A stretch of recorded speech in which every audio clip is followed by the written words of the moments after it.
What's up, y'all? My name is Ian Edwards, and I have a cold. But welcome to the Soccer Comic Rant. That's what you're hearing.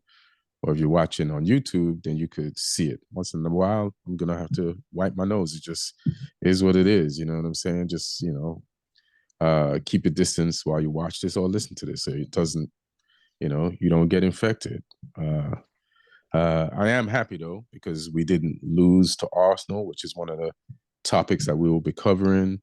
We'll be talking about Liverpool. Like, why don't they just hand them the trophy at the next game that they play at home? Just give it to them already. It's over. It's a wrap. They're beating Southampton, and Lee went to that game. So we'll talk to Lee about what it was like to see Liverpool basically win the title right in front of his face.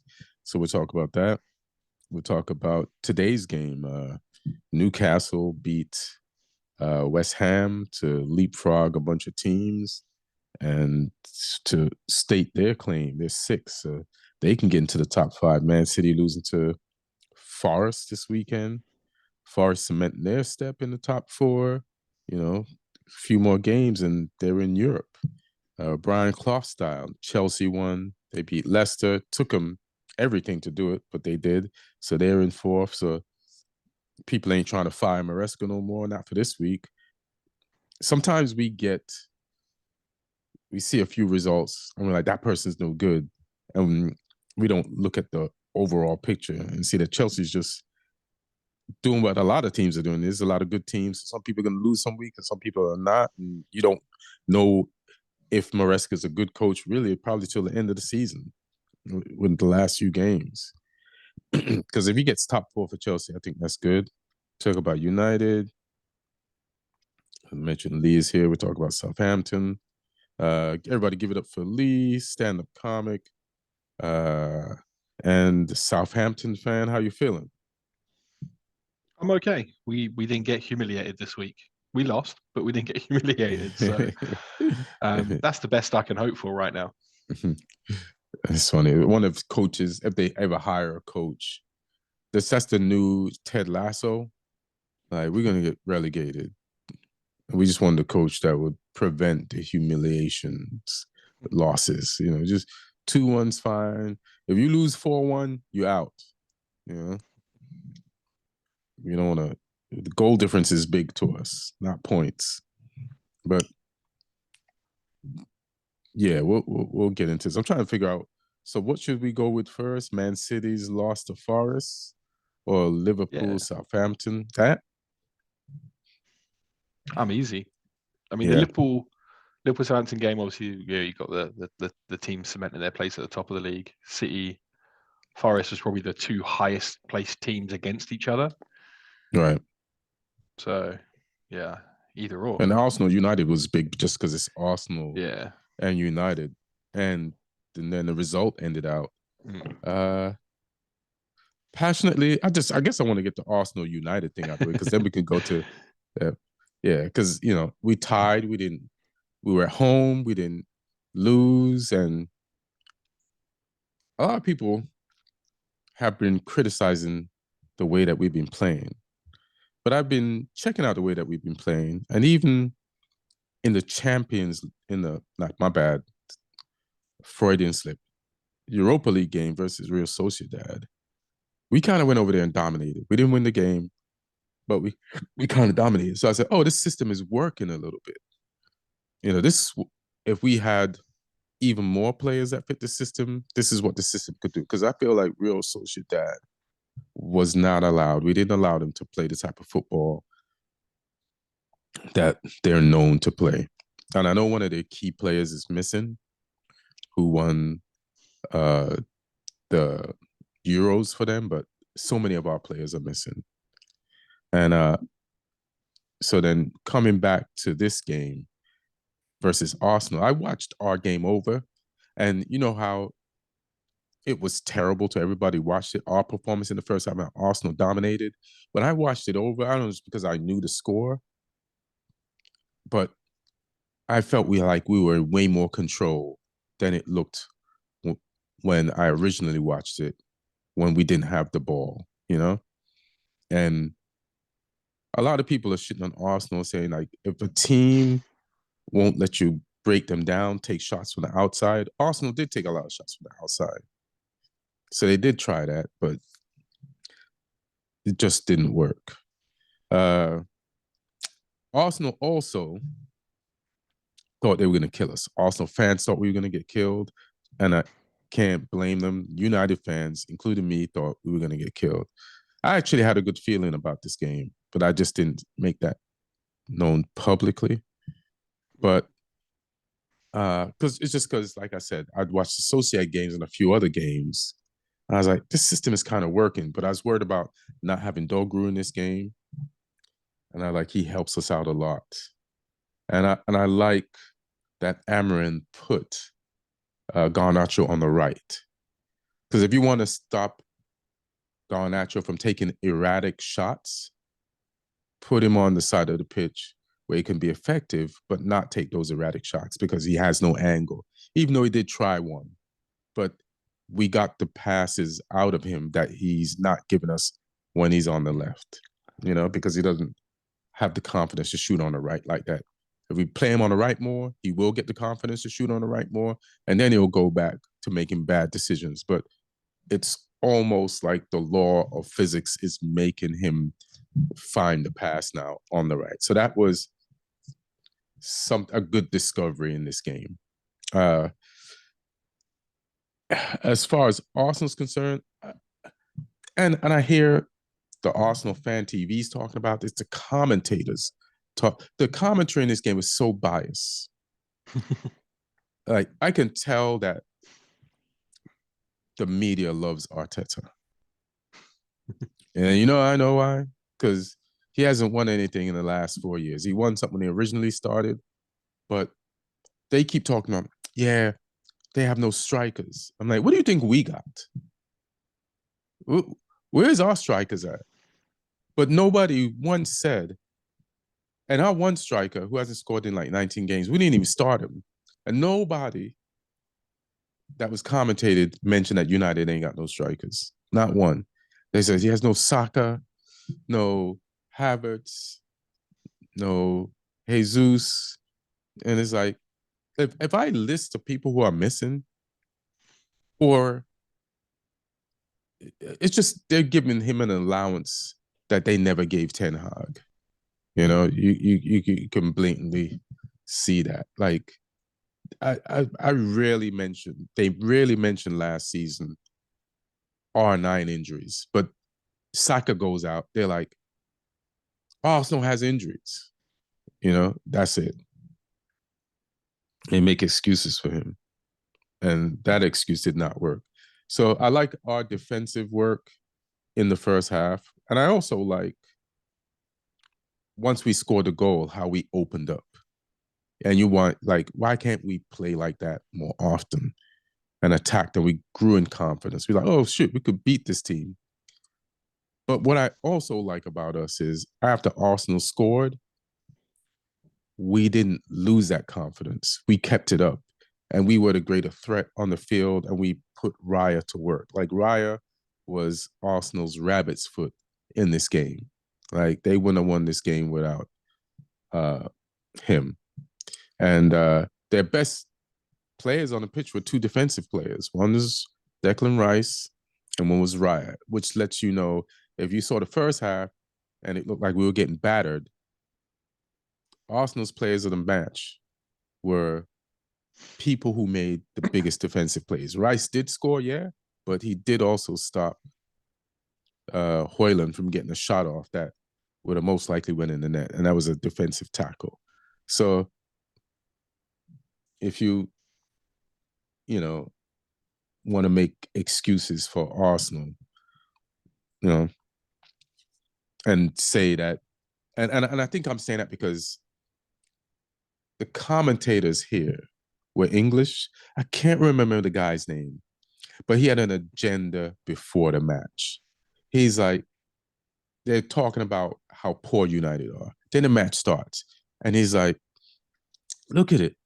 The match started, and United has barely done anything.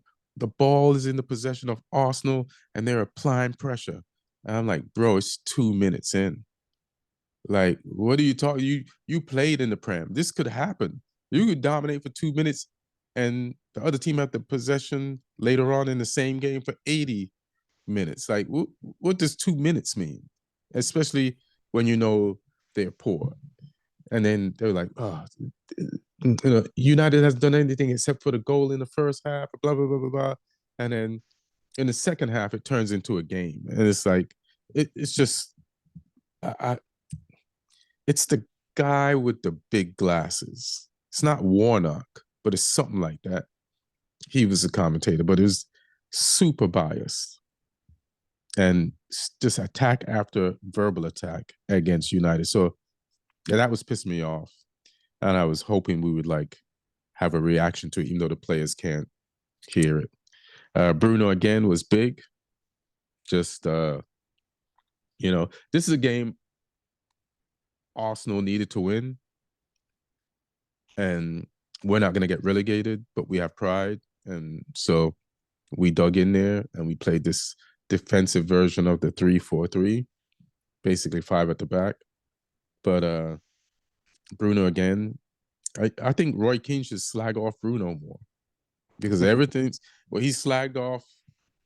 What's the guy from Spurs? What's the guy from Spurs that Roy Madison. Madison scored Yeah. when he came back, and I think Bruno scored in every game since Roy Keane went in on him. So Roy Keane, please pick another player. Go in, go every week. Coaches, the players need that tough love. I think Casemiro is really better when he doesn't have to go forward and he can stay in the pocket and just protect, the Pirlo role, He not all this.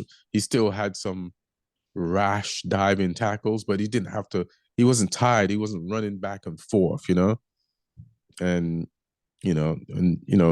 So I like him, and he was good like that for us against Real Sociedad too. Bruno props. I also want to give Heaven props. We have another injury in defense. The kid from France was balling, doing his thing. Then we had to take him out, putting a 17-year-old, which we got from Arsenal's youth system. And I think he acquitted himself against his former club team well. And I'm looking forward to a bright future from this kid. I liked him. Yeah. I think he Aiden went in Heaven. against, Aiden Heaven. I think I liked him against Sociedad too. It was a few minutes where I said, oh, this guy's confident. Like that Lewis Skelly confidence. I don't know what's going on in the Arsenal youth system, but these guys are coming through with like, know what they're doing on the ball. So that was good to see Heaven. And I think it's a great tie for United. I feel like Arsenal got lucky, and we all knew before they weren't going to challenge or catch Liverpool for the title, but it's done now. Mathematically or not, it's done now. So that's why this is a good place to start talking about this. What were your thoughts?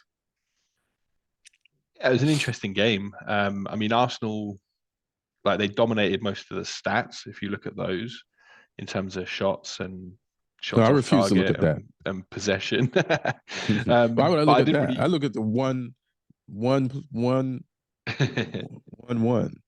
What I was about to say is, despite that, I didn't feel like they really bothered you that Mhm. much because Arsenal's Arsenal and they lack that real cutting edge. Like they lack the Mhm. ability now to truly break a team down. Like they'll have the ball up to a certain point, and Mhm.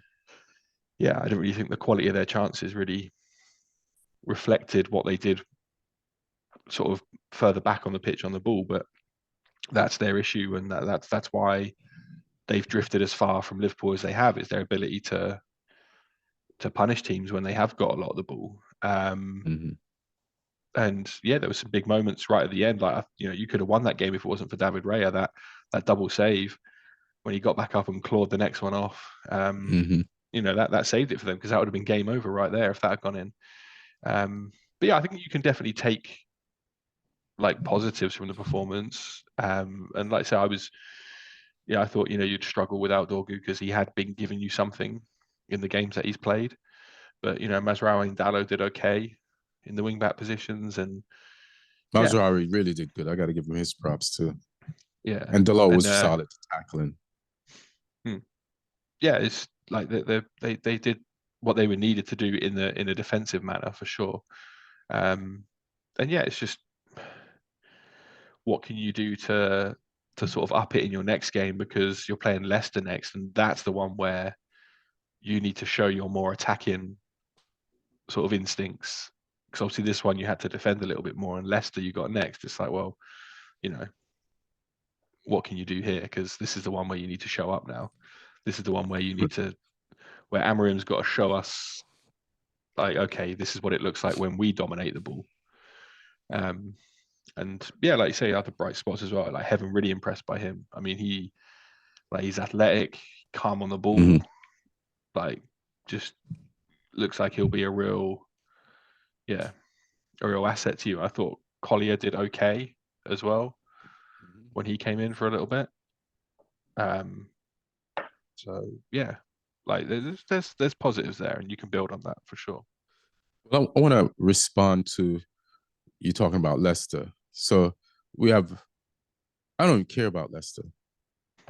I don't mind losing to Leicester if we beat Real Sociedad, because Yeah, it doesn't matter.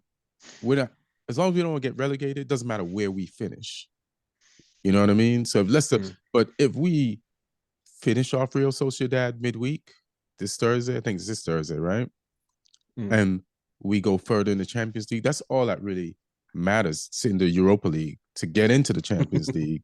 That's all that matters. Another slip. Yeah. So I'd love to beat them both, but and then when you spoke to Ruben Amorim in his post-game press conference, he was like, you know, we played more defensive. This is the way we have to play right now. This is not how I want us to play.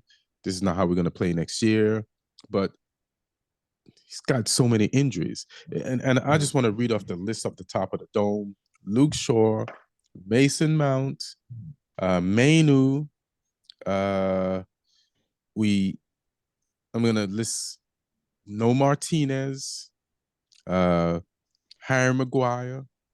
And then there's, say what? Dorgu as well, like we said. Dalgru's out with a red, so he's gone. He could play for us versus Real Sociedad, but not. But you know, it's technically, you know, you're out of a player, you know, and we know he's been balling since he got there. Then just circumstances like that voodoo bad luck, that spell is being cast over us, means that Rashford, who started the season with us, is on loan at Aston Villa because he refused to do what he's doing for Aston Villa for us. Then Malassia is also on loan, and we shouldn't have loaned him out, but we did. And then Anthony, I don't know why we loaned him out, because we're short in that area. So then we don't have him. We don't have our player of the season so far, Ahmad. It's like how we even surviving. A lot of people say United wasted money. We didn't waste money. All that money is doing is keeping us in the Premier League. Because if a team has that many things missing, that's 10 players, you know, that could be starters are missing. Like the money we spent keeps us a Premier League team. Yeah. I don't think Malassi is a miss, though, based on he played for PSV when they got absolutely spanked by Arsenal midweek. So, this definitely wasn't the game where you missed him, because maybe it was just a bad buy. And it's interesting. You were talking about Amorim in the post-match interviews. Did you see Arteta in the post-match interviews when he started getting a little bit tetchy? He broke. Heat's on. The heat's on. He knows. Yeah. The fans are pissed. It's not the fun joyride anymore. Like, you know, it's you had a few years of easy street. Team was responding and listening to you, but and I, in Arsenal's defense, when you watch the game over, they weren't. They were. Their fans will say right after the game there was no cutting edge or no attacks, but there were some good attacks. But I think United was just extra like everybody was on their job. You know what I mean? Everybody was on it. Mm. Like they did the thing where they flipped the ball over and the guy comes from around the outside and gets in front. But Trossard didn't finish that. Trossard had one play where he got in a good shooting position and blew it wide. I'm not sure that Onana would have been able to have saved it. And the other people got some shot. You know, it's just is what it is. But yeah, Arsenal needs a forward. Everybody knew it except the people who can buy a forward for Arsenal, and this is where they're at right now. And it's Arteta's head. He's going to be the most successful coach who's a dead man walking in the league for the rest of the year, but mostly next year. He's going to finish second, maybe, if he beats. You guys are worried about playing Chelsea next weekend? Chelsea is going to want to win that. Arsenal's going to realize they got to win that. So that's going to be something. And Arsenal has to play PSV, but midweek, but that's nothing. Hey, what up, Alex? Hey, Ian, what's going on? Lee, what's up, buddy? You sound like how you should sound. Oh, what? You sound like how you should sound. Oh, like, yeah. Like a little depleted and a little depressed. But we're going to go to Liverpool first, but we could talk about you and then talk about the champs, Liverpool, after. Nah, we'll talk about Liverpool first. You don't deserve it. Yeah. Like Lee needs to get in there. Lee went to the Liverpool game, Liverpool versus Southampton. Was it at Anfield or? Yeah. So how was you been at Anfield before? No, first time visit to Anfield. I've been to like a lot of like the historic stadiums around around England. Like I've been to Old Trafford, been to St James's Park. I went to the old Highbury before Arsenal got the Emirates. I've been there as well, and like Stamford Bridge, places like that. I went to the old White Hart Lane before Spurs got the new stadium. So I've been to a lot of like the historic places, but never. How old were you when you went Anfield. to the old Highbury? I was like maybe 18, 19. Because I had a friend that was an Arsenal season ticket holder. And he could sometimes like get an extra ticket if one of his friends wasn't going on their season ticket. So I went there. The Invincible season? No, the two games I went to were both in the final season of Highbury before it got demolished. So I saw it just before. Because that was a big thing when they were switching. Yeah. And they were leaving Highbury back, and that's like around the time when the Premier League was new here. A few years in, you know, like they're showing a full-on game. So yeah. I remember that Arsenal jersey, when they had like the O2. I remember like all of my friends wanted that jersey. Like we didn't even know what he meant, but he was so cool, like that O2. Yeah, they had the dark red, like they had the burgundy kit for a little while as well around that time. Also pissed me off because their jerseys are like if between them and Barcelona, two teams that I don't support, like on a year-to-year basis, like jerseys are fire. But sorry, go ahead. But yeah, first time to Anfield, and I travelled up with a friend, Raj, who's a Liverpool fan. So I picked him up on the way. We went up there, and he couldn't even really banter me though, because I know what's going to happen here. This is this is someone being led out to face a firing squad. They know what's going to happen. But no, we got up there, and yeah, it was good to see the stadium, because it is one of them historic stadiums where like it's surrounded by tightly packed in houses, and there's old pubs that are just like right next to the stadium and stuff. So it's kind of cool. Just being able to experience one of those match days, ground like that, because teams keep knocking them down and building new ones. So you got to catch them while you can. And like I went in with zero hopes, and we got there, and we went our separate ways. He went to the home end, I went to the away end. And our manager had talked in the week about how he's been playing this crazy man marking system all across the pitch, where teams have just been pulling us apart, because we've got three centre backs that are having to mark a front three, and they're just movements just pulling them all over the place. And he said that maybe that isn't the way to carry on. And I think after consecutive 4-0 defeats, no shit. Hilarious. And he said, maybe we need to be more defensive in this game. So they put the lineup out and I was like, oh, that looks like a back four. And then he also named 0 strikers in the team. It was a back four and 6 midfielders. Damn. But like there was like some wingers in the team. So I was like, okay, let's see how this goes. And yeah, first half, I mean, Liverpool, they dominated the ball, but whenever we got the ball, we looked like we were going to do something. Like we broke out on them and got the ball into their half, and we had a bunch of corners first half, which we created some chances off of, and then we eventually scraped this one scrappy goal just before half time. And we were going nuts. Like we were like, what is happening? Who scored that? Will Smallbone, who's a local guy as well. He grew up like just round like near where I am right now. And it was like, this is crazy. We're 1-0 up at Anfield. This is Smallbone looks like an adult who survived childhood cancer. He's got alopecia. So that's Will. that's why he looks like that. But yeah, I mean, he put that one in quite calmly. And yeah, we were all going crazy.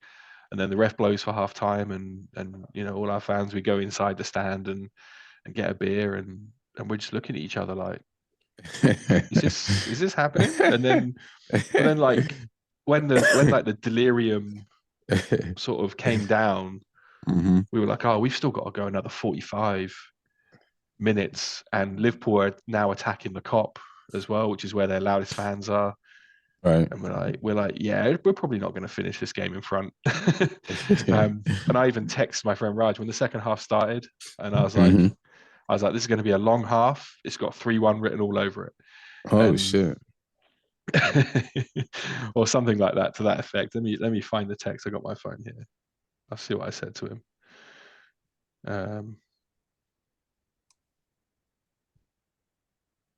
Where is it?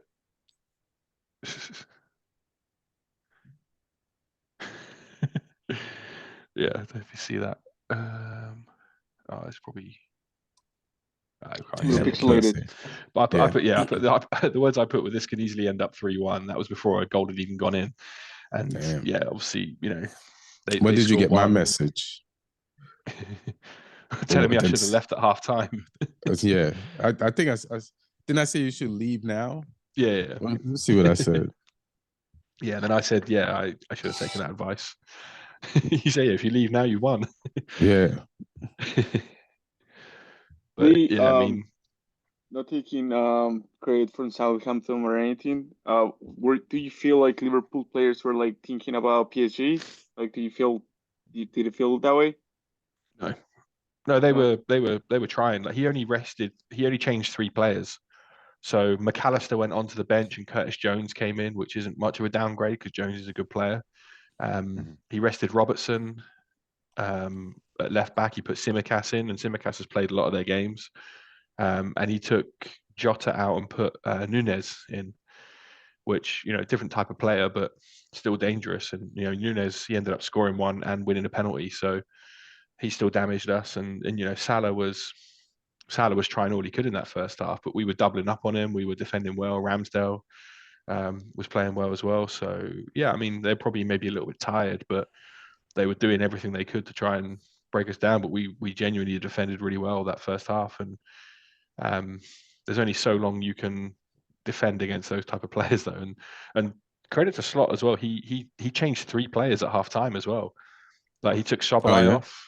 Soboslai wasn't doing it, so he took him off, put McAllister on. He took Tsimikas off, put Robertson on, and I can't remember the other change he made now. I think he took Curtis Jones off as well, and put somebody else in. But yeah, I mean, yeah, it worked, and it was only 2-1. They scored both goals in like 3 minutes, and then it was 2-1 for ages. And going right up to the end, we were like, oh, we could still maybe, if we got a break or something, get an equalizer here. But then they got the third one, the second penalty of the game, and game over at that point. But yeah, it was nice for us to compete and be in a game, because I went and watched us away at Chelsea the week before, or the game week before, and we were 3-0 down at half time against Chelsea. It's like, well, we're done. There's no coming back from that. Whereas at least this game, it was, it gave us something to be invested in and involved in for the full 90 minutes rather than you weren't just depressed for the whole 90 minutes. You were optimistic for a decent, at least half. Yeah.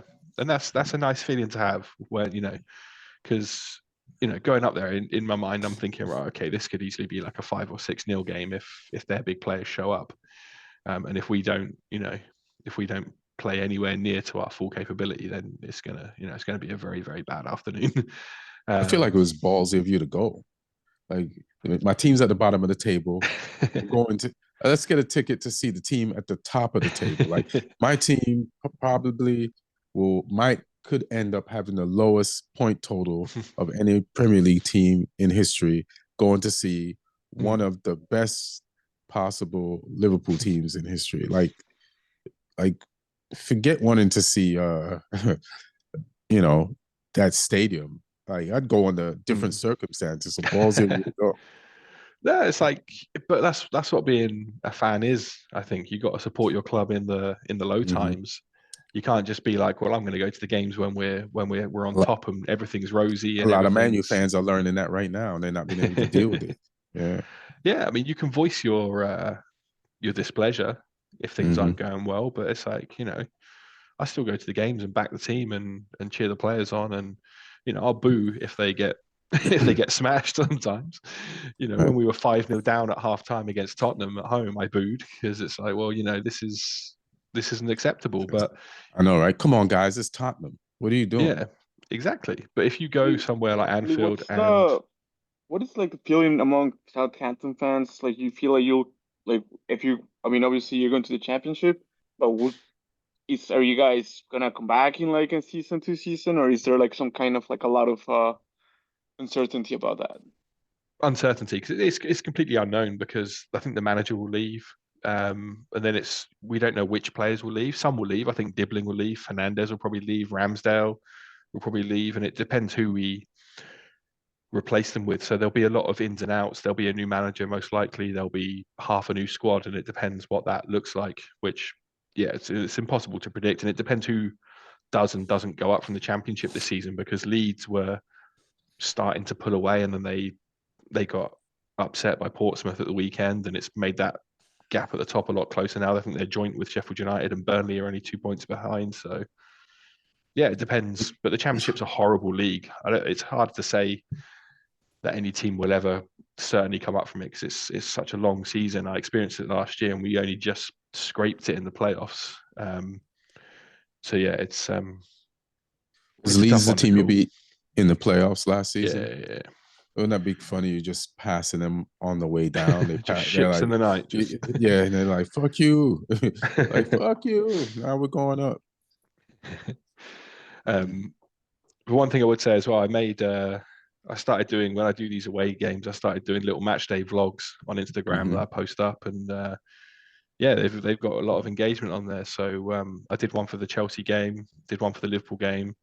So if you're on Instagram, find me on there, give them a watch. Or if you're someone who didn't pop up in my feed, but yeah, I was like, it didn't pop up in my feed, but I'll look for it. The Chelsea one popped up like twice.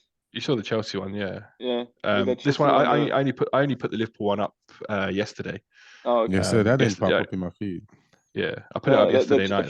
The Chelsea one went kind of like that thing kind of went viral, right? Like, I feel like I saw it. I saw it, then I saw it again. Yeah, it got like a couple of 100,000 views, which was nice. The Chelsea one? Yeah. That's so dope. if anyone came from that one, or likes, like, I want to be honest, yeah. I liked it because I was like, I mean, I gotta have some sympathy for my guy, you know. But if anyone's come here from either of those reels, then comment in the comments if you're watching it on YouTube and that, because it's nice to know that people have come here from that, because yeah, picked up a few followers off it. I like that it's something that can, people can get on board with, but also it upsets me slightly that, I've put out reels of comedy bits where I've worked months and months on these bits, like rewriting and perfecting it on stage, and it gets hardly anything. And then I put some football videos out, and people were like, yes, this is what we want. The thing is, it's going to cost you money to make more of these, because you got to get tickets to these games and to the travel.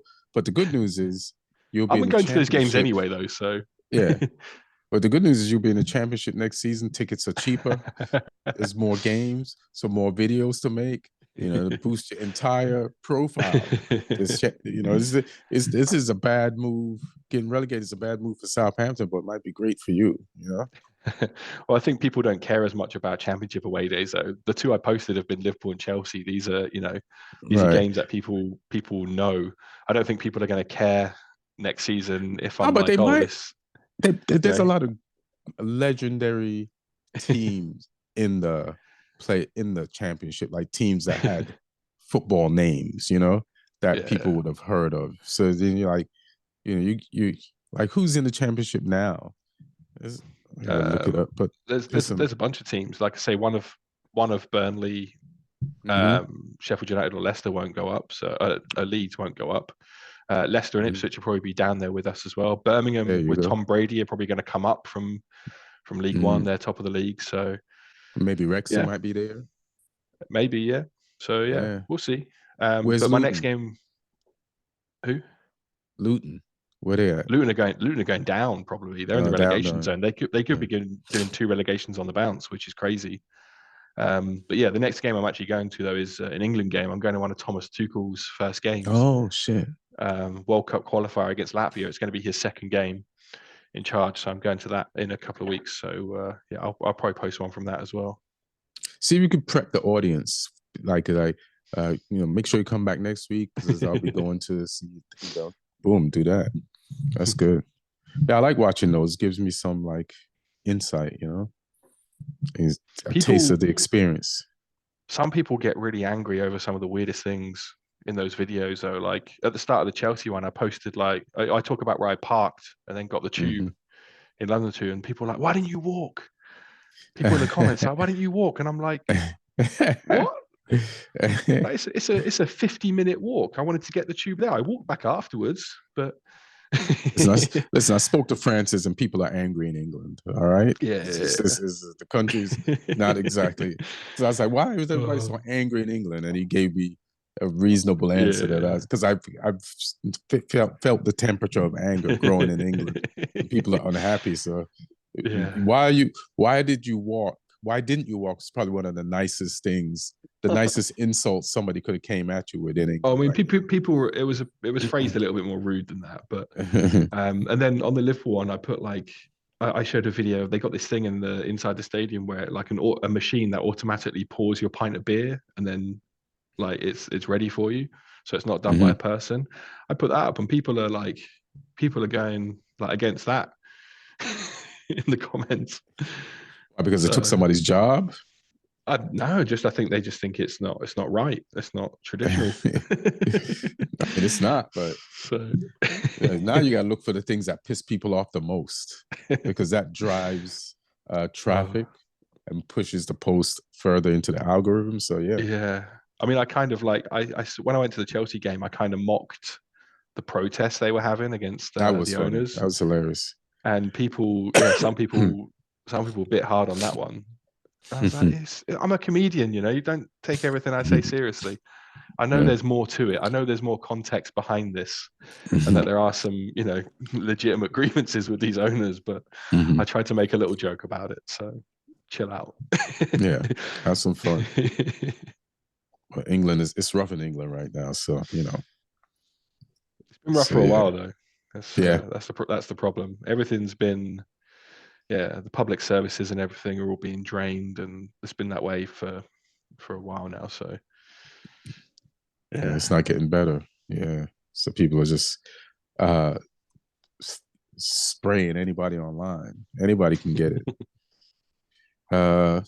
Should we talked about Arsenal and Man United, then we just talked about Liverpool beating Southampton and Liverpool's. So we could talk about last year champions who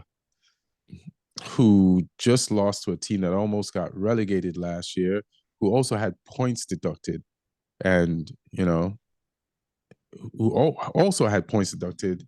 And it's funny how Forest almost got relegated last year, had points deducted, but taking the points deduction and spending more money than they should have, and the fact that they survived has helped them this season.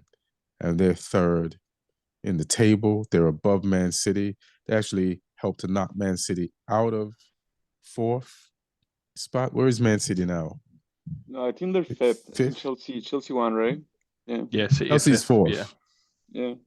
Yeah. So how you feel, man? Losing to Forest, and another game where, and because I'll let you go, but it just seems like I kind of believed in Man City this game, and then they did the unpredictable, unprofessional Jekyll and Hyde thing that they've been doing all year since they started having problems and lost the game. So, how you feeling, man? I think Forest away is a trap. I think like it's the well, you know, how if you talk about people being upset, being mad in the UK. I don't know if you know about in the US right now. A lot of us are like people are historically like upset about DST, daylight savings. So we basically like think what we roll the clock back 1 hour, right? It's not did we roll it back or did we push it back? I don't know how that works, but I'm confused too. yeah. Bring So, anyways, forward, fall we got back. you gotta wake up earlier to get the places on time, kind of. And this was my last game that I guess I had chance to catch up on my sleep, you know, because I was like, tomorrow I'm gonna have to be started getting earlier, and I have like a match. So you know what? Game's at 4:15 Pacific time. I believe in City. I got up at 4:15, and that just ruined my Saturday because I couldn't go back to sleep after that, you know. And uh, yeah, it was a boring. I feel like it was a boring game, but for some people, like if you're like a tactician that you love tactics and like how the game is flowing and stuff, it was probably a great game because I think like Nuno, like I will compare him to like a Timo version of Mourinho. You know, he knows how to set up and how to like get the best out of his team playing against Guardiola. I think in the past he's beaten Guardiola with Wolves. He's made it difficult Yeah. before. I think he just knows how to like set up and how to how to like I don't know. He knows how to read the game well, and I think he that's what he did. Like he was just like a boring game. Our midfielders was, I mean, it wasn't like the most exciting midfield with Bernardo and Foden. I think Foden, it's he's not Torren? a player. Phil Foden is not a player that Oh, Phil Foden. Foden. Oh, but He's he not a was player playing that 10 though, so he's not really helping you defensively. He's helping you attacking, but Well, he he's was doing that kind of like at last end of the like season. Like last season, he was kind of like he kind of like was covering for De Bruyne a little bit. But I just think like right now, I don't know what it is. And so yeah, it was not the best game out of our midfielders. And this guy, never seen this guy play. Aina from Nottingham Forest, right back. Dude, Mhm. he just contained Doku like he made Doku look be like an average player, like in respect to that guy because like Doku kept going, and I don't think he dribbled him once. And the moment he dribbled him, it was like a bad cross from Doku. So it's just one of those. Yeah, it was just Forest play well.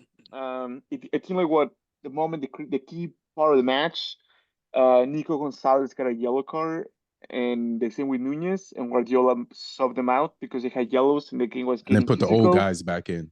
And then Exactly. that's when your We went midfield back fell with apart. we put Rico Lewis, but I feel bad for that lad because I think the game was kind of like people are not gonna blame him directly, but he was the one kind of like lost the ball in transition, didn't drop back on time, and they just basically like scoring us. And well, it was also Ederson. Like that goal is completely Ederson. It's a simple stop. He didn't do it. I don't know. I think like I mean I wouldn't say simple stop, but it's not a hard shot to stop and couldn't do it. So after that, as you mentioned, right, like a team where this season when City's facing challenge, it's just in the past, with 5 minutes left in the game, I felt City's gonna come back and at least get a point or even win the game. Now you don't feel it. Now you when we score on, you're like, oh man, it's over. You know, it's just yeah, we're continuing this season. The only thing we are looking forward, I think, like it's the FA Cup. which were favorites to win it. So a team like that creates more pressures. But I don't know. Hopefully these guys can win it. I don't think you're the favorites to win the FA Cup, not based on your track record. Well, it's bookies, right? According to the bookies betting sites, like they have us Yeah, favorites. bookies like to trick people into giving them their money. You think so? That's their job, bro. Okay. There's no way anybody should trust you to walk into your locker room at the end of a game with a win in any game, the way you play right now. I wanted to ask you some questions.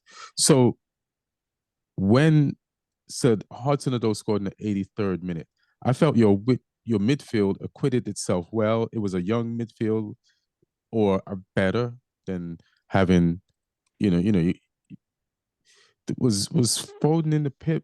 It was Nico Gonzalez, and they dropped Bernardo Silva back.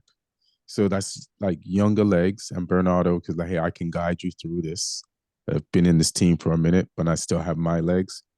And then Foden. And then when did Foden go out? I think Foden went out.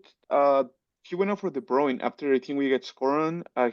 Guardiola put in. I think he put De Bruyne and Marmoush at one part of the game, or maybe he put in or he might have moved Foden to the left before. I think I think before he took out Savinho to put in Marmoush, and De Bruyne eventually went in for.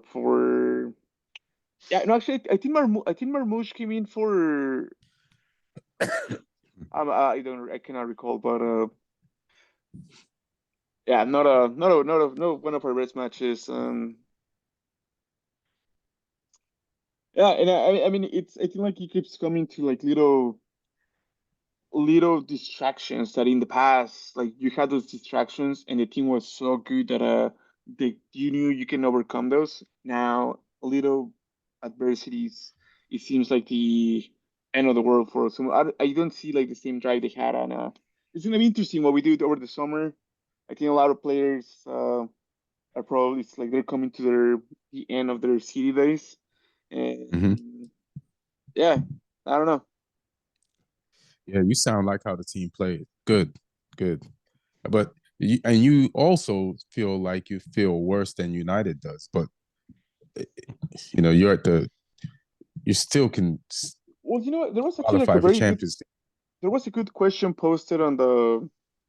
I don't know if it was ESPN. Here's a People, crazy thing: United has a yeah. better chance of qualifying for Champions League than Man City, because we're in the Europa League, and if we get some players back, You are not winning that.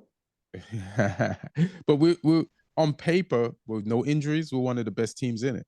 But we have so many injuries. It's just like don't trust the paper, don't trust the bookie. Like it's kind of tricky. But I see a little something happening, so that's why I have confidence. I don't know how does that work if United wins the Europa? Like, will they take like a spot from the? Yeah, how does that work, Lee? You take a spot for like let's just say like number 5 City, and you guys win it. Is City out of Champions League? Possibly, because I know they're extending it to 5, but yeah, they won't extend it any further than that. So I don't think there's any way we can have 6 teams in there. Oh, that would be great. City finishes 5, United wins the Europa League, knocks them out, takes their place, just finishes their demise that we started at the end of last season by beating y'all in the FA Cup. That'd be great. That'd be goddamn fantastic. I don't see it happening. I know you don't. You didn't see what's going on right now happening, but it's happening.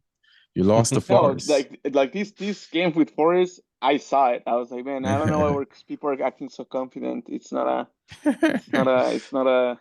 There's a reason they're above us, City fans were confident. I think like people were. There was a general feeling of I don't know why of City like doing well, but I think like low blocks teams like this one, especially Nuno. Like Nuno has gotten the best of Guardiola, and I think he's done it with Tottenham. He's did it with Spurs.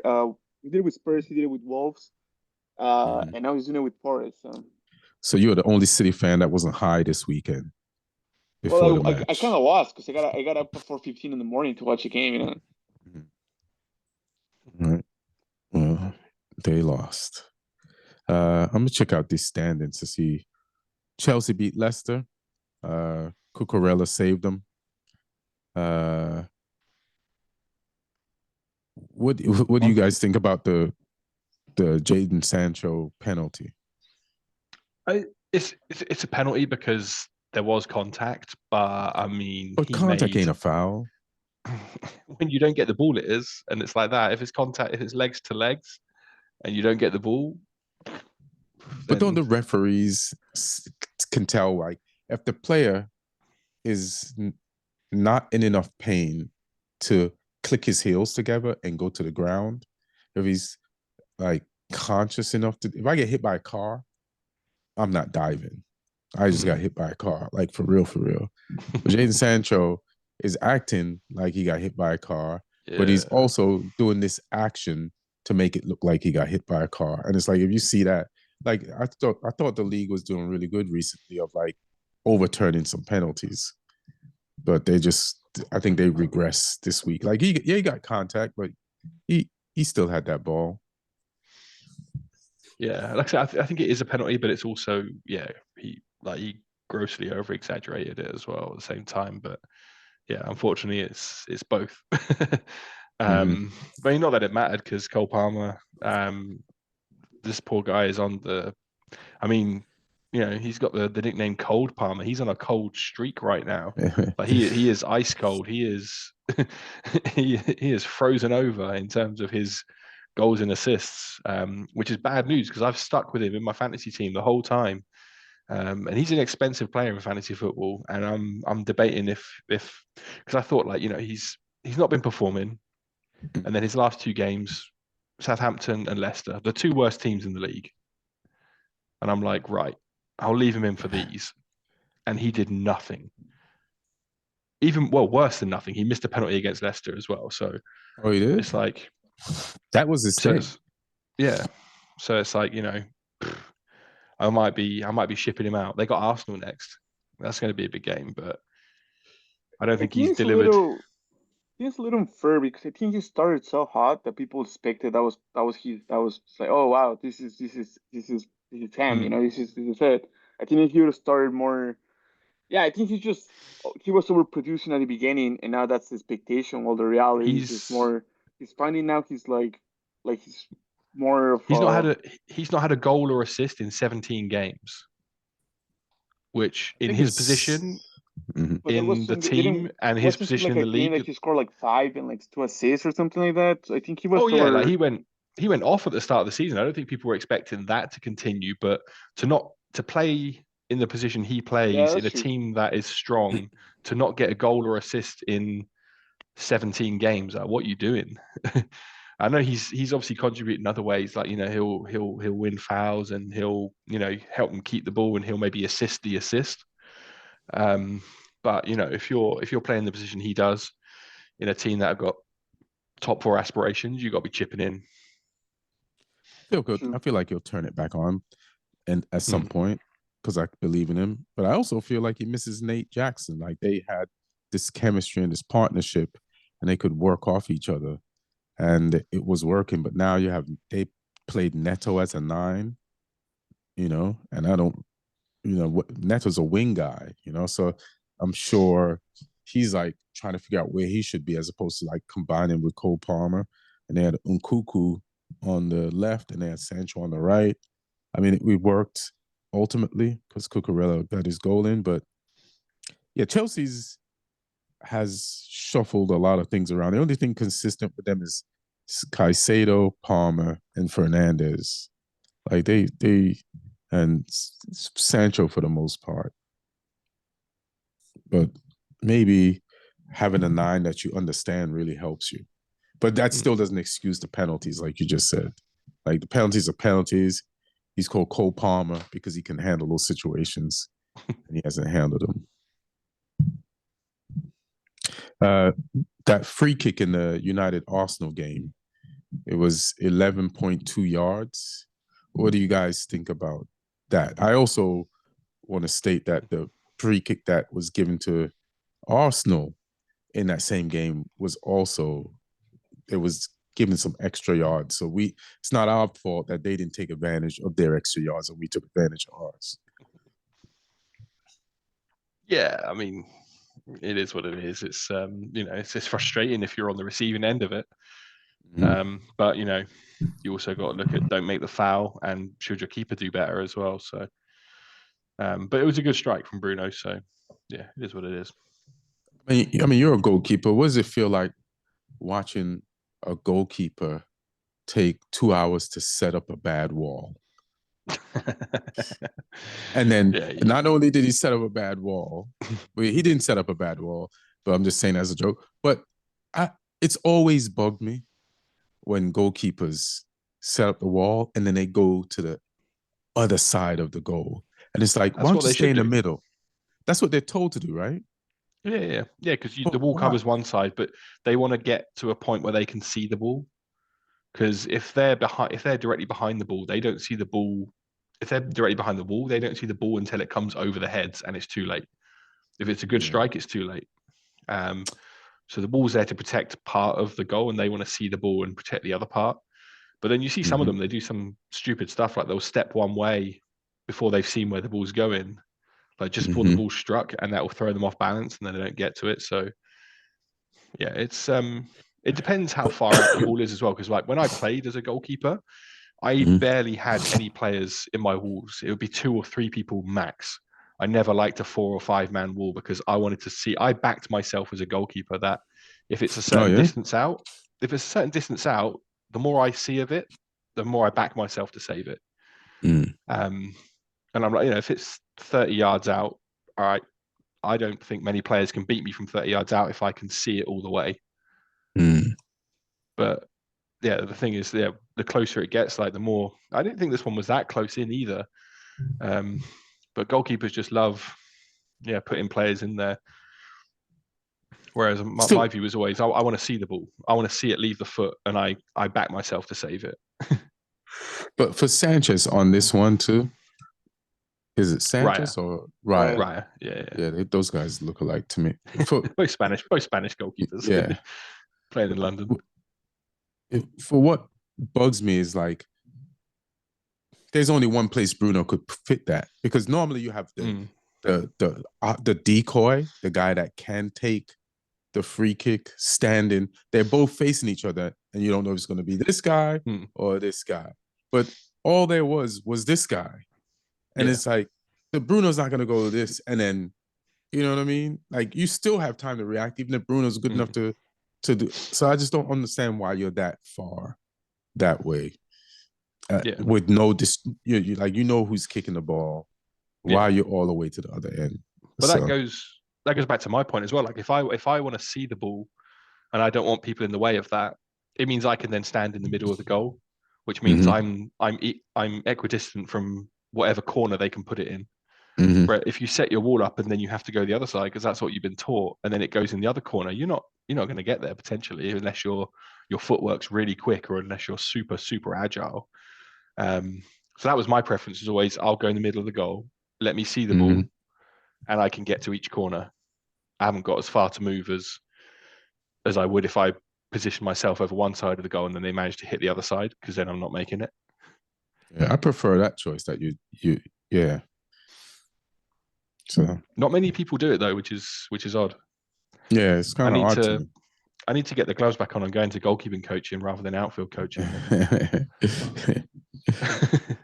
Yeah, I think that the free kick was easier to save on the second. Like, didn't he have cause I remember he had a probably like during adding time, one that he saved and he went back and he got up. Yeah, the one he clawed away at the end. Yeah, that was harder than the free kick. Yeah, he made better saves after the free kick. The free kick was good, but it's still kind of reachable if you're not on the way opposite side of the goal. If you're in the middle, you reach that. I'm not even saying it in hindsight. I never understood why goalkeepers would pretty much go over to the far post, but I understand it a little bit better.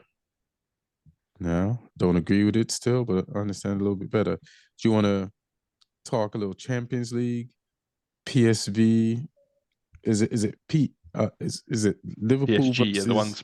PSG, which is the big Yeah. joint? Yeah. I enjoyed that game midweek between those two. I thought that was like a real like heavyweight clash. And Liverpool maybe got a little bit lucky in that one. Very lucky. With I mean, Alisson pulled off some world class. That was one of the best goalkeeping performances I've seen in years, in terms of like the volume of stuff he had to do and the quality that he did it with. And then there was obviously some luckier moments where the offside in the build up to the goal was so marginal. That was like a heel that was offside. And yeah, it is what it is. But I mean, you got to make your own luck, and you stay in those games. You give yourself a chance, and they clung on. And then Harvey Elliott comes on, and that's the difference at the other end was that goal that Harvey Elliott scored. If it was against his own goalkeeper, I think Alisson saves that. But Donnarumma was. He hadn't been doing much in that game, and I think it kind of caught him cold maybe a little bit, and he couldn't get down quick enough. And yeah, it's interesting to see the second leg of that one, because I think at Anfield, I think it won't be quite as one-way traffic as it was in Paris. But there's a danger to that as well, because that PSG front three is so mobile and pacey that if Liverpool have got the upper hand at home, Dembele, Barcola on the break, they could hurt them. Like they could cause them some problems. So it'd be interesting to see how that one plays out. I'm really looking forward to watching that one. It's like you were talking, Alex, about Forest and Nuno, and it's so funny. I've been saying this a few times, especially recently. There is no shame in Liverpool's game. Like a lot of people, like I was telling you about the guys criticizing United for not having possession of the ball and giving it to Arsenal. Now United ain't doing nothing. They have no possession. It's like, look at Liverpool. They're at the top of the league. They're a game ahead of PSG in a knockout round. And when Liverpool went to Man City the other day, they gave Man City the ball. You know what I mean? They gave him the ball. And then there's games when they're like, this is our ball. But they're chameleons. They could do whatever, play this however they want. And that's the beauty of slots. And that's why Postecoglou should be like, hey man, if Slot slid in the league and is about to win the Premier League, and he can change with a better team than yours, then you can too. But I digress. The point is, tomorrow's going to be interesting. But I'm glad that people saw what PSG can do. And those three guys, Barcola, Dembele started as the 9.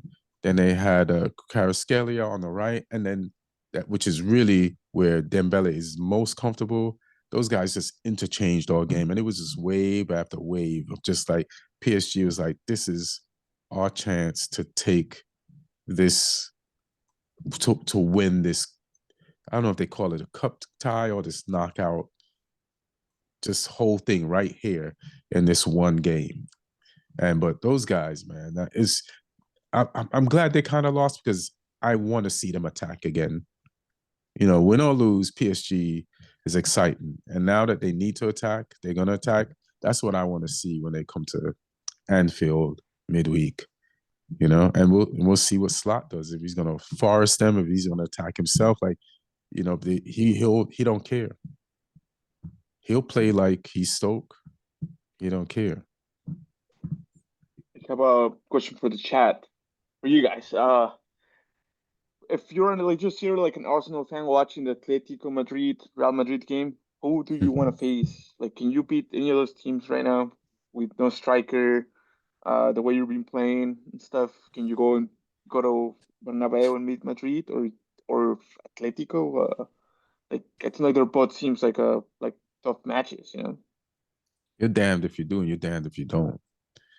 And I've seen Arsenal fan TV people say they'd rather face Real Madrid because they can't break down low block teams, and that's what Atletico Madrid will do. But I've seen Real Madrid with all its stars play low block football, and they have a better attack, I would consider, than Real Madrid. Like, you can't trust that Ancelotti's going to attack you. You know, if Ancelotti's like looking at Real Madrid, looking at Arsenal, and seeing what their weaknesses are, they have no attackers and they love to attack. I'll sit back. Like, why would I? You know, Ancelotti's won multiple Champions Leagues and titles because he's stupid or because he's smart.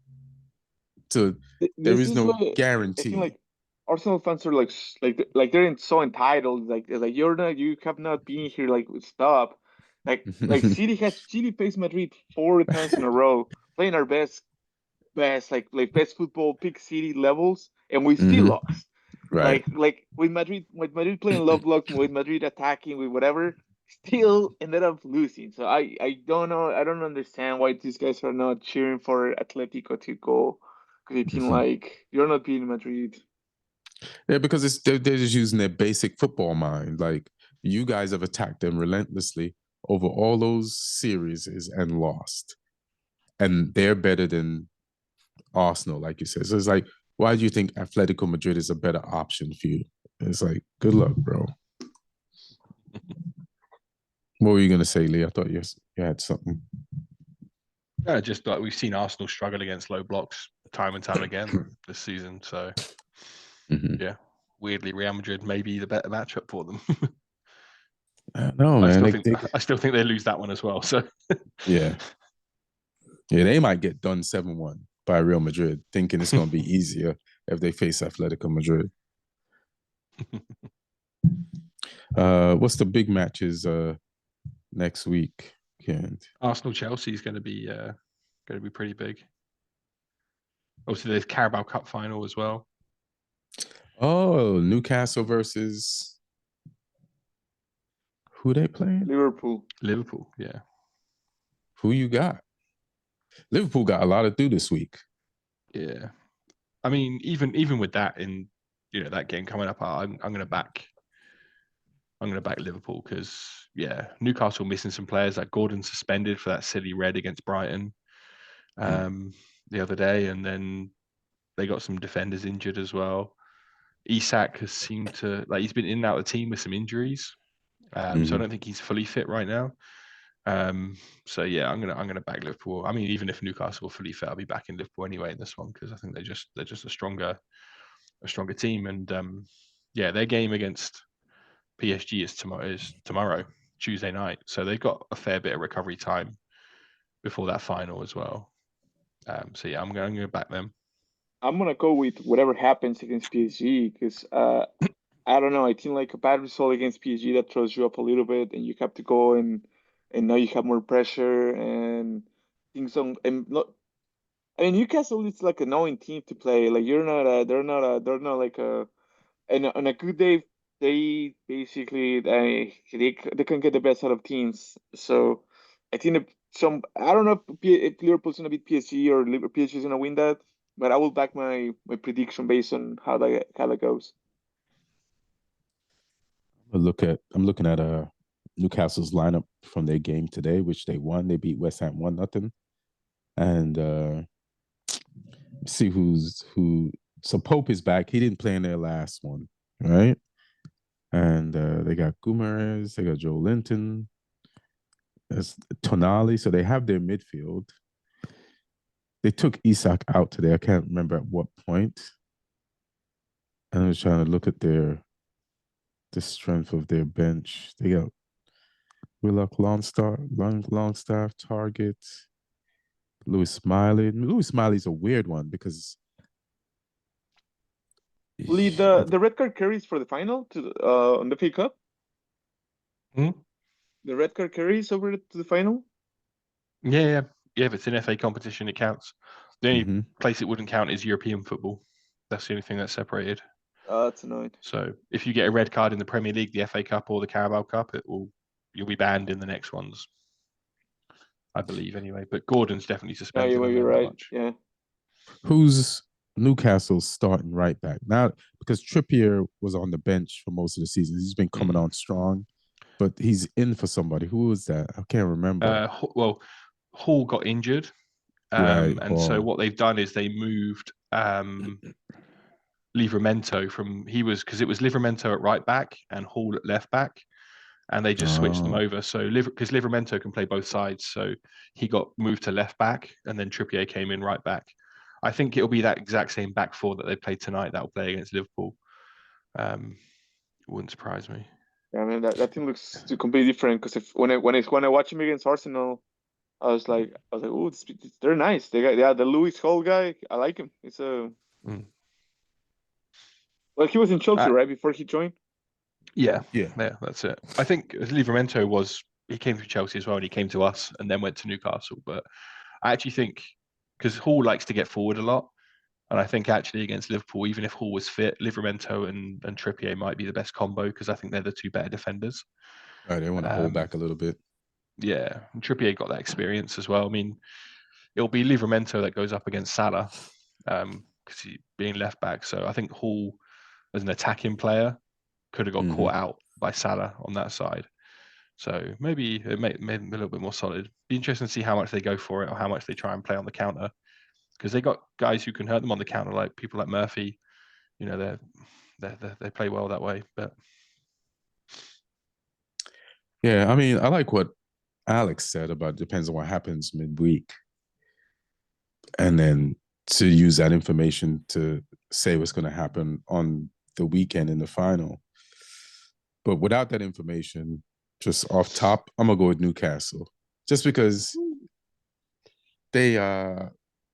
because I'm gonna use the information of them losing to us 2 years ago, and like now they know what it takes, and it gives them a better chance of like digging in deeper.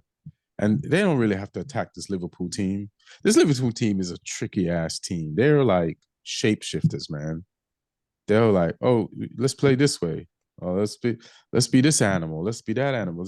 So, but I feel like if Newcastle, who's also willing to just sit back sometimes and counter, if they do that, they could beat this team. I think some of these players deserve something. Like Murphy deserves something, you know. And this midfield of Guimaraes and Joe Linton and what they've done since they've gotten together under Eddie Howe. I like Tonali. I feel like they all deserve something too. Like Liverpool's already going to win the league, so just out of like, Newcastle deserves a bone, you know. So on that, what's going on with the fantasy league? I mean, a fairly middling week. I got 54 points, which, not 54. Let me just log me out. Hold on a second.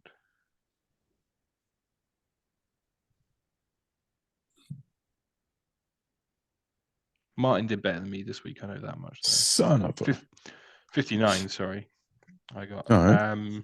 Which, I mean, I captained Salah, which was a good move. Given £2. Yeah. I had Raul Jimenez. I kept faith with him. He hadn't been scoring recently, but he got a goal against Brighton, so a goal which he took really well as well. I had Disassi for Villa, who got a clean sheet against Brentford. But I messed up. I put Murillo on the bench because I thought City will probably score against Forest, and Murillo got a big clean sheet for Forest, so I missed out there. I got 59, which you thought City was going to score against Forest? City, Man City? I did. Right. Checking. But yeah, Martin got a bigger score. He got 67 this week. Martin had faith. He put Murillo and Aina in his defence, both for Forest. He had Henderson, who got a clean sheet for Palace as well. He captained Salah, which I think everyone did this week. So he picked up 67 points, which is pretty good. Ahmad Zekri is still number one. He only got 56 points this week. I got more than the top guy. So that tells you the sort of week it is. But he had some good scorers. He had Sells, who got a clean sheet for Forest. He had Salah captain, obviously, as well. Joey Duda's jumped up to number 2. Brian Avina's gone down to 3. Shit, well, Joey. actually, I say that they're joint. They're same points. So there's going to be a big battle for second. How far is the leader and what's his name again? So Ahmad Zekri is number 1. He's on 1952. And Joseph Duda and Brian Avina are both on 1893. So they are 59 points behind. Is that's catchable, right? He's catchable, right? Yeah. Oh no, they'd need some big scores. But yeah, it is doable. It is doable.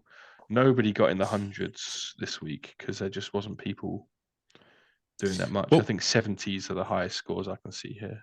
What would you say is the average amount of points in our league? Per week? Yeah. It varies. If you get that. Like this week, the average was 52. And I got 59. So I'm still above average. That's like the worldwide average. But it depends what sort of stuff happens. Like no one scored hat tricks this week or anything crazy like that. So it's hard to rack up a big score. So yeah, the average moves depending on the weeks. But yeah, it's normally like around the 50s and 60s most weeks. All right. Any last words on anything else, guys? You want to talk about comedy, football related? Anything that was in the chat that wasn't put in there by Martin that doesn't make any goddamn sense? So there's no need to respond to that. Martin's a king of fake news in the chat, just sharing us transfer rumors and news stories from the most unreliable sources, if anyone's wondering. We just get spammed by Martin in the group chat. Some of them are Martin, funny, though. Yeah, they're funny. They're hilarious. Like, I like that he does it. Like, Martin makes us say fake news more than Trump. You know, that's how much fake news he puts in there. I don't know where he found these accounts. Yeah, according to Martin, Man United are getting like 5 different managers this summer. So yeah, Martin's latest. Who's it? You put like they're linked with like Lopetegui. They're linked with Allegri. Yes. They're linked with now Xavi. Xavi, all sorts. Yeah, he's on one. Yeah, he put that in on the same day in the morning. When Sir Jim Ratcliffe from Ineos says, "No, I back Amaran," and you could tell he was dead serious because he can't fire some guy that he just hired. He ain't got the money to.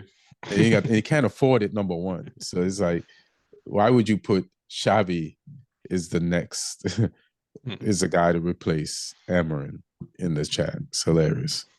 Just full troll mode. Oh dear. Who's Man City gonna lose to next week? Brighton. Yeah. But they come to Manchester, so that changes it. So they come to your empty stadium. Yeah, maybe empty. Yeah. Because nothing to play for anymore. So no one's going. Has City not got a Champions League game this week? Oh no, they haven't. They haven't. You know what? I'll give it to City. They're out of the Champions League early, but they got outed by a real team. Like it's Real Madrid. It's early, but it's still no shame in the game. It's like who's gonna beat Real Madrid? They're most likely gonna win the whole thing. They wanted to get knocked out of the Champions League so they could focus on losing in the league instead. You know what? What's the guy's name from? What is that right back from the guy that is playing right back from Madrid right now? Uruguayan guy. Valverde. Yeah, like respect to the guy because when they interview him about playing City like on the knockout, he says like none of those teams should be playing knockouts. Like they should not be playing knockout. We shouldn't be playing knockout. We should be playing, like in the. So he hasn't been paying attention. He hasn't been paying attention to Man City this season. He's going off the pass. This guy wants to buy him. It's like we might help to buy you after that comment, man. He likes to stick with winners. I'm sure he's not gonna go to the team that finishes 6th in the Premier League.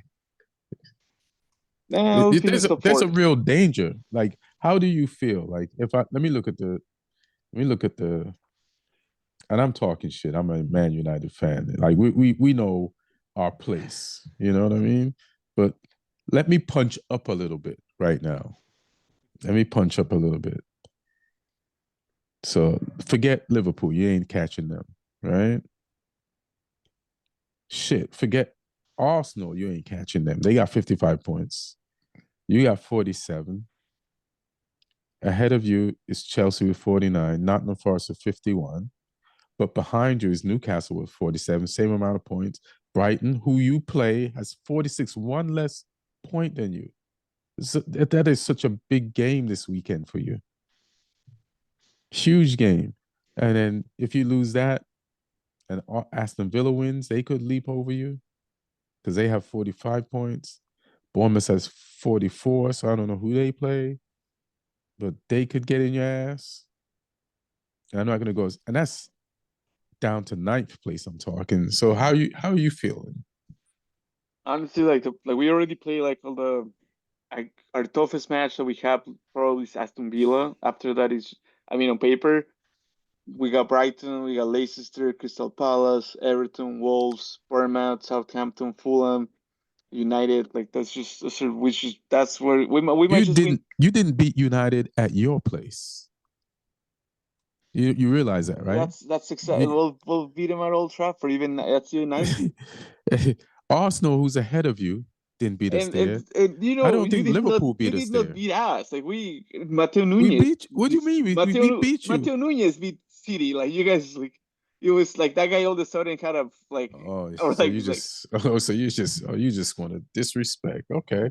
Like you watch the game, like you probably like a minute 89. We're about to turn the TV off. Just remember you couldn't stop Ahmad. I just remember you couldn't stop Ahmad. That's all I remember. It was the Mateo Nunez guy, man. But we don't have anyone else better, so I don't know. He played well this week. The first time he played well for you, and you still he got a yellow. He got a yellow, and we put Rico Lewis, who he cannot defend. I'm sorry for do that. Rico Lewis is a young player who's only good on a good team. You know what I mean? He's so young. He's influenced by the power and the quality of the players who are his leaders. And that's kind of like what upset. Like he's obviously like you gotta support him because he's a homegrown player. But we have. But you sound like you don't want to. No, you sound like you want to blame. It's like why are we supporting this guy? Like we had Lavia, we had Palmer, we had Jadon Sancho, we had Raheem Diaz, we had a bunch of youngsters that could have Tostina at the Bayor or whatever his name was. All 100%. Those guys, like we had all these guys like to actually back up and be like, all right, we want to homegrown, let's back. And they're like, no, let's go, let's support Rico Lewis. You sound like a Chelsea fan. Listen, man, everything will be all right next year when Oscar Bob comes back. All right. And enjoy watching Lewis Hall. Well, he's a Chelsea player. But all right. And any other whines and complaints, Mr. 5th place? No whines or complaints. All right. No whines and complaints from me too. I'm satisfied with our 34 points. What am I going to do? I'll text you on Thursday at 4 p.m. Pacific to see how you did. Why?